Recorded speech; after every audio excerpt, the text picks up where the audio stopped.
Morning students, welcome back to my class.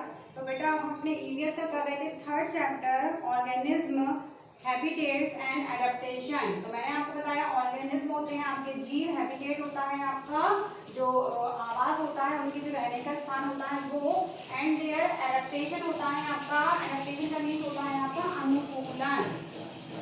तो जीवों की जो आपके जीव होते हैं उनके आवास और उनके बीच जो अनुकूलन है वो हमारा ये चैप्टर था।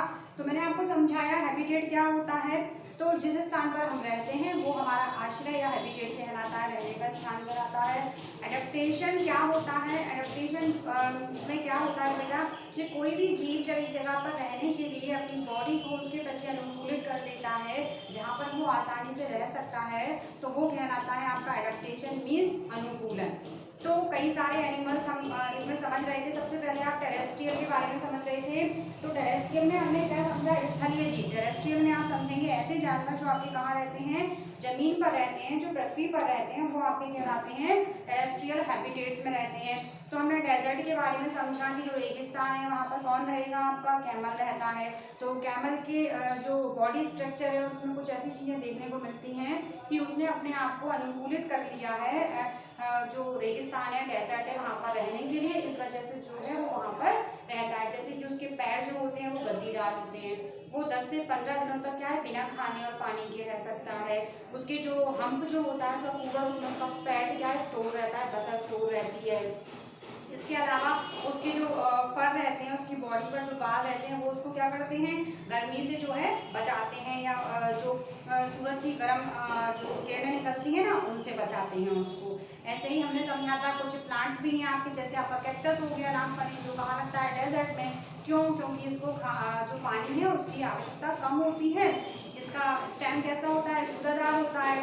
और इसमें पत्तियां किसमें रूपांतरित हो गई हैं? कांटों में। आप देखते हैं ना कैक्टस में नागफनी में कांटे कांटे होते हैं, तो उसकी पत्तियां जो है वो कांटों में रूपांतरित हो गई हैं। और जो कैक्टस का आपका प्लांट्स होता है उसमें फोटोसिंथेसिस का प्रोसेस भी, क्योंकि उसका स्टेम ग्रीन होता है तो इसलिए उसमें स्टेम के थ्रू ही होता है। माउंटेन रेंज का हमने समझा था कि यहाँ पर आपकी बहुत ज़्यादा ठंडी होती है, इसलिए कई सारे प्लांट जो यहाँ पर पाए जाते हैं उनके क्या फीचर्स हैं कि उनकी हाइट कम होती है।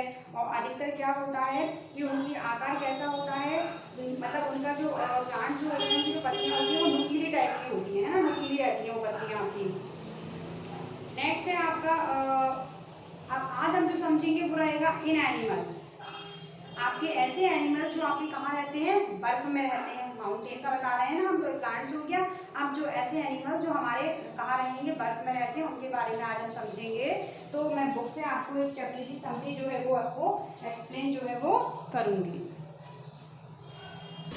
तो अभी बेटा हमने देखे कि माउंटेन या पर जो रहते हैं आपके प्लांट्स, उनमें क्या क्या फीचर्स देखने को मिलते हैं, उनकी क्या विशेषताएं होती हैं। अब आप एनिमल्स के बारे में समझिए। In animals that live in cold icy places have adaptations that help them to live here. अब आपके ऐसे एनिमल्स जो आपके कहाँ रहते हैं? बहुत ठंडी और बर्फ़ वाली जगहों पर रहते हैं। तो उन्होंने क्या किया है? तो उन्होंने क्या करा है? ऐसे एनिमल्स जो कि आपके बहुत ठंडी और आइसी प्लेसेस मीन्स बर्फ़ वाली जगहों पर रहते हैं, तो उन्होंने जो एडेप्टेशन किया है, अपनी बॉडी को अनुकूलित कर लिया है, तो वो क्या है उन्हें वहाँ पर जीवित रखने में हेल्प करता है। तो फर्स्ट है आपका thick fur protects the polar bear against freezing conditions. तो हमारा है यहाँ पर इन एनिमल्स, तो ऐसे एनिमल्स जो आपके ठंडी और जो आइसी प्लेसेस होते हैं, जो बर्फ़ वाली जगहों पर रहते हैं बेटा, तो उन्हें क्या है, उन्होंने अपनी जो बॉडी है उसको इस तरीके से एडेप्टेशन कर लिया है, इस तरीके से उसमें अनुकूलन कर लिया है कि वो आसानी से वहाँ पर जो है जीवित रह सकते हैं। Thick fur protect the polar bear against freezing condition. अब आप देखते हैं पोलर वियर जो होता है ना आपका, तो उसने क्या किया है, उसकी बॉडी पे क्या पाए जाते हैं? थिक फर होते हैं, मोटे मोटे फर होते हैं, मीन्स बाल होते हैं, जिसकी सहायता से क्या होता है कि जो भी ठंडी कंडीशन होती है, वहाँ जो फ्रीजिंग कंडीशन है, मतलब आप देखते हैं बर्फ़ में बहुत ज़्यादा ठंडी होती है, तो उससे क्या है उसके जो थिक फर हैं, मोटे जो उसके बाल हैं, वो उसको क्या है उस ठंडी से बचाने में हेल्प करते हैं। The white colour of animals helps to hide easily in the snow. अब इसके अलावा आप देखते हैं बर्फ़ का कलर कैसा होता है आपका? वाइट। और पोलर बियर भी आपका कैसा होता है? वाइट। तो जो आपका पोलर बियर है तो उसका जो वाइट कलर है वो उसको क्या है बर्फ़ में क्या है आसानी से छुपाने में हेल्प करता है। थर्ड है आपका animals hibernation that is they sleep in the adverse winter season. अब हिबरनेशन का प्रोसेस क्या होता है बेटा कि एक लंबी निद्रा में चले जाना। तो क्या होता है कि कई सारे ऐसे एनिमल्स हैं जो विंटर सीजन में जो है हिबरनेशन में चले जाते हैं, मीन्स लंबी निद्रा में चले जाते हैं। वो सिर्फ उस सीजन में सोते ही रहते हैं, वो कुछ भी ना खाते हैं ना पीते हैं, वो सिर्फ और सिर्फ सोते हैं। जैसे आप छिपकली को देखोगे ना, छिपकली आपको विंटर सीजन में दिखाई नहीं देती हैं। हम देखते हैं ना कि छिपकली गर्मियों में ज़्यादातर दिखाई देंगी, बारिश में हम कहते हैं ठंडियों में कहाँ चली जाती हैं। तो ये हिबरनेशन के प्रोसेस में चली जाती हैं, ये सोती रहती हैं। फिर अब है 4 number, they store fat under their skin to protect from freezing cold. अब ये अपनी बॉडी के अंदर क्या करते हैं, फैट जो होता है ना, वसा जो होता है उसको स्टोर करके रख लेते हैं, जो कि इनको ठंडी से बचाने में जो है हेल्प करता है। अब है Salmonella is a flooring plants which remains under snow and only it's flower comes out when the snow melts. आपका सैल्मोनेला एक फ्लावरिंग प्लांट है, एक फूल का पौधा है, और ये जो पौधा है ये बर्फ़ के नीचे लगता है। आपको पता अभी नहीं होगा कि ये बर्फ़ के नीचे लगेगा, और ये कब बाहर आएगा, जब बर्फ़ पिघल जाएगी, पानी बन के बह जाएगी, तब ये जो आपका प्लांट है ये ऊपर आता है ना। तो अब आपको अजीब ही लगा होगा सुनने में कि बर्फ़ के नीचे भी कोई फ्लावरिंग प्लांट रहता है, और जब बर्फ़ पिघल जाती है तब कहीं जाके वो जो प्लांट है वो ऊपर आता है। तो ये था आपका, मैंने आपको बताया माउंटेन पर जो आपके प्लांट्स देखने को मिलेंगे, कोल्ड प्लेसेस पर जो आपके एनिमल्स रहते हैं, उन्होंने अपनी बॉडी को किस तरीके से अनुकूलित किया है, किस तरीके से उनकी बॉडी में अडेप्टेशन हुआ है, जिसकी सहायता से वो इतनी ठंडी जगहों पर आसानी से जो है रह लेते हैं। नेक्स्ट है आपका ग्रासलैंड, मतलब घास के मैदान। Grassland are large areas covered with grasses and small herb. अब आपके ग्रासलैंड क्या होते हैं, घास के मैदान क्या होते हैं, जो कि किससे ढके होते हैं, घास से ढके होते हैं और हर्ब से ढके रहते हैं। ठीक है। Many animals including bison, deer, elephants, lion, tiger etcetera can be seen in a grassland.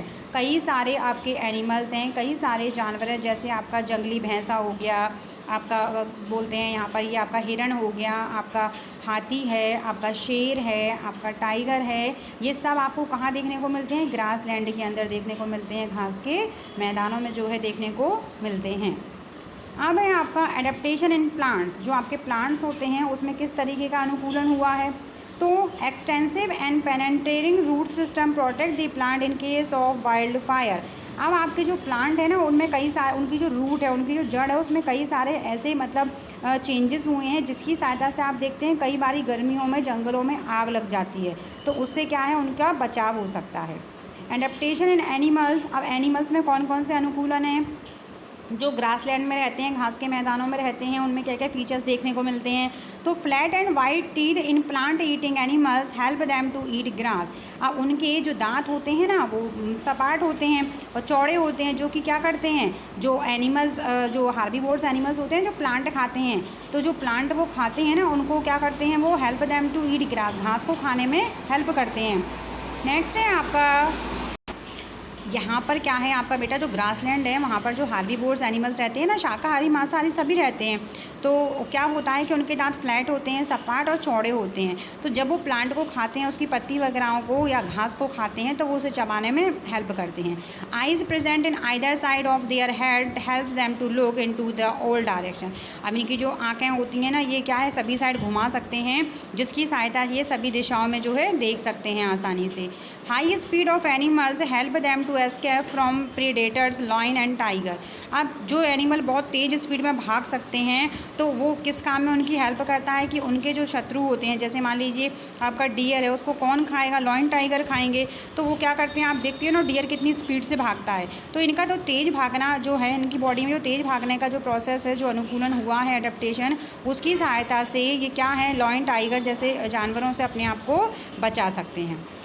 अब ये था हमारा ग्रासलैंड। नेक्स्ट है आपका topic some aquatic habitats. Aquatic का मीन्स होता है जलीय। अब कुछ जलीय आवास के बारे में हम समझेंगे।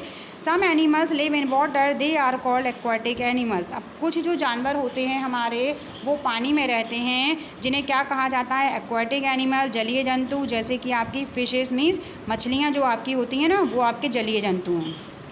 एडेप्टेशन ऑफ फिशेस देखिए बेटा, मतलब जो आपकी फ़िश है, मछली है, वो उसकी बॉडी में क्या क्या ऐसा अनुकूलन हुआ है जिसकी वजह से वो आसानी से जो पानी में जो है रह सकती है।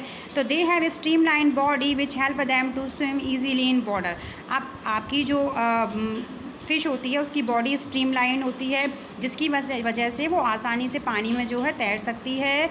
Presence of gills from respiration, जैसे हमारे सांस लेने के लिए नाक होती है तो मछली के क्या होते हैं, गिल्स होते हैं, गलफड़े, तो मछली के गलफड़े होते हैं। Presence of slimy scales help in easy movement in water, अब इसके जो स्केल्स होते हैं और इसकी जो पूँछ होती है वो इसके जो स्केल्स होते हैं वो किस काम में हेल्प करते हैं, इसको मूव करने में, एक से दूसरी जगह पानी में घूमने में हेल्प करते हैं। Presence of tail for balancing in water, इसकी पूँछ की वजह से, टेल का मीन्स होता है पूँछ की वजह से क्या है, पानी में इसका जो बैलेंस है वो बना रहता है। नेक्स्ट है आपका एक्वाटिक प्लांट। अब जैसे एक्वाटिक एनिमल आपने फ़िश के बारे में समझा, ऐसे ही कई सारे आपके प्लांट्स भी हैं जो कहाँ लगते हैं, आपके जल में लगते हैं, पानी में लगते हैं, इसलिए उनको एक्वाटिक प्लांट्स कहा जाता है, जलीय पौधे। Plants that grow in water are called aquatic plants, ऐसे प्लांट जो पानी के अंदर लगते हैं उन्हें कहा जाता है जलीय पौधे। दे आर ऑफ 3 टाइप्स, अब ये आपके कितने टाइप्स के होते हैं, 3 प्रकार के। फर्स्ट है आपका फ्लोटिंग प्लांट, फ्लोटिंग का मीन्स होता है तैरना बेटा, ऐसे प्लांट जो पानी के ऊपर तैरते हैं वो आपके फ्लोटिंग प्लांट्स कहलाते हैं, जैसे कि वाटर लेट्यूस। नेक्स्ट होते हैं फिक्स्ड प्लांट, ऐसे प्लांट जो फिक्स रहते हैं पानी में वो आपके कहलाते हैं फिक्स्ड प्लांट, जैसे कि आपका लोटस, क्योंकि लोटस की जो जड़ है वो बहुत नीचे तक रहती है पानी में। अब है सबमर्ज प्लांट, जैसे कि आपका हाइड्रिला जो ऊपर ऊपर तैरते हैं, ये आपके जो सबमर्ज जो प्लांट हैं वो कहलाते हैं। तो ये था बेटा हमारा चैप्टर जो मैंने आज आपको क्लियर कर दिया है, बुक से इसकी समरी जो है वो मैंने आपको समझा दी है, जिसमें हमने क्या क्या समझा, एनिमल्स के हैबिटेट के बारे में समझा, टेरेस्ट्रियल एनिमल्स के हैबिटेट्स के बारे में समझा, मतलब ऐसे एनिमल्स जो कहाँ रहते हैं, आपके ज़मीन पर रहते हैं, पृथ्वी पर रहते हैं। तो मैंने आपको बताया डेजर्ट में आपको कैमल और कैक्टस का मैंने एग्जांपल बताया। नेक्स्ट था हमारा माउंटेन रेंज पर जो रहते हैं, बहुत ठंडी जगहों पर रहते हैं जो प्लांट्स, तो उनकी हाइट कम होती है और उनकी जो पत्तियां हैं वो कोन शेप होती हैं। अब हमने एनिमल्स के बारे में समझा कि आपके कुछ एनिमल्स हैं जो कि कहाँ रहते हैं, आपके आइज़ में रहते हैं, ठंडी जगहों पर रहते हैं, जैसे आपका पोलर बियर हुआ, पेंगुइन हुआ। तो पोलर बियर के जो मोटे मोटे फर होते हैं वो उसको क्या है, ठंडी से बचाते हैं। उसका वाइट कलर जो होता है वो उसको बर्फ़ में छुपने में हेल्प करता है। और विंटर सीजन में वो कहाँ चले जाते हैं, इस टाइप के जो एनिमल्स हैं हिबरनेशन में, मतलब लंबी निद्रा में सो जाते हैं। इनकी स्किन में क्या स्टोर रहता है, फैट स्टोर रहता है ना। सैल्मोनेला आपका एक फ्लावरिंग प्लांट है जो कि कहाँ, बर्फ़ के नीचे उगता है, और जब बर्फ़ पिघल जाती है तब वो प्लांट जो है ऊपर आता है। ग्रासलैंड मैंने आपको बताया जहाँ बहुत ज़्यादा घास रहती है और हर्ब रहती है, और इसमें कई सारे आपको एनिमल्स देखने को मिलते हैं, जैसे कि आपका इसमें मैंने आपको बताया था जंगली भैंसा जो होता है, आपका हिरण है, आपका हाथी है, आपका शेर, चीता, ये सब देखने को मिलेंगे। एक्वाटिक हैबिटेट्स मीन्स जलीय आवास। तो हमने एनिमल्स के बारे में समझा, जैसे कि पानी में कौन रहेगा, आपकी फ़िश रहती है ना, तो उसमें सांस लेने के लिए गिल्स होते हैं, उसकी बॉडी स्ट्रीमलाइंड होती है, उसकी पूँछ क्या करती है, उसको जो बैलेंस जो है उसको पानी में बनाए रखने में हेल्प करती है। उसके स्केल्स की सहायता से वो क्या करती है कि मूव कर सकती है पानी में एक जगह से दूसरी जगह पर। अब हमने एक्वाटिक प्लांट्स के बारे में समझा, तो कुछ एक्वाटिक प्लांट्स कैसे होते हैं, फ्लोटिंग प्लांट्स होते हैं जो पानी के ऊपर तैरते हैं, कुछ जो होते हैं वो क्या होते हैं, आपके फिक्स्ड होते हैं, और कुछ आपके सबमर्ज होते हैं। तो फ्लोटिंग में मैंने आपको बताया वाटर लेटर्स, फिक्स होता है आपका लोटस, एंड सबमर्ज प्लांट होते हैं आपके हाइड्रिला। तो ये था हमारा आज का वीडियो। आई होप आपको बहुत ही अच्छे तरीके से जो है समझ में ये आया होगा। थिंग्स टू रिमेंबर और इसकी बुक एक्सरसाइज बेटा हम नेक्स्ट चैप्टर में समझेंगे। Thank you.